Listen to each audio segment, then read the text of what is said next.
journée pluvieuse, journée heureuse, oui. On a ce bonheur de recevoir le président de la Fédération française. On a également le bonheur de recevoir Imanol Arinordoki qui a porté si haut les couleurs de la France. C'est toujours important pour faire vivre et pour amener les enfants au rugby d'avoir ces vedettes, ces joueurs qui ont un passé, venir partager avec tous ces enfants, tous ces jeunes.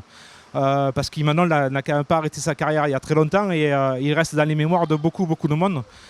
C'est un travail très important qui est fait. Merci à eux parce que, oui, journée pluvieuse, mais journée très heureuse.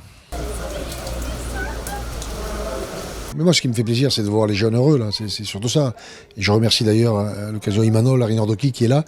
C'est bien que les anciens viennent un petit peu à la rencontre de ces jeunes parce que voilà, ça me rappelle Gaillac, moi, quand j'étais jeune, et que des joueurs qu'on admirait, qui jouaient à Albi, à Groyer, à Toulouse, et quand un de ceux-là venait, on avait l'impression que c'était Dieu. On voulait leur ressembler. On joue au rugby pour être ce qu'ils sont. Et le rêve, il est là.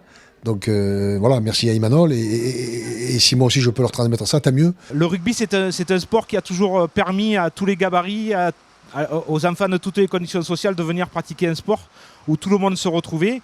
C'est à ça qu'on va revenir effectivement. Donc je pense que les mamans vont comprendre ça aussi puisqu'on communique bien autour de ça. Et ça devrait permettre d'infléchir aussi la courbe des licenciés puisque c'est un de nos objectifs aussi au niveau des clubs amateurs.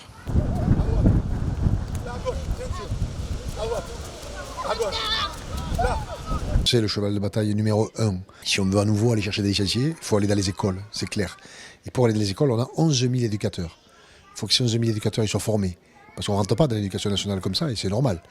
Donc une fois qu'ils seront formés, et je veux qu'ils aient une formation sur place. Pas qu'on leur dise, vous prenez des vacances, des congés, donc ils sont bénévoles, donc on doit leur apporter cette formation sur place. Et quand ils auront cette formation, ils iront, ces 11 000 éducateurs, 1 heure, 2 heures, 3 heures, 4 heures, en fonction de leur emploi du temps. Certains pourront y aller plus que d'autres, c'est une évidence.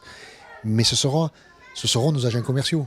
Ils vont aller initier et donc on va pouvoir recruter et avoir de plus en plus de licenciés.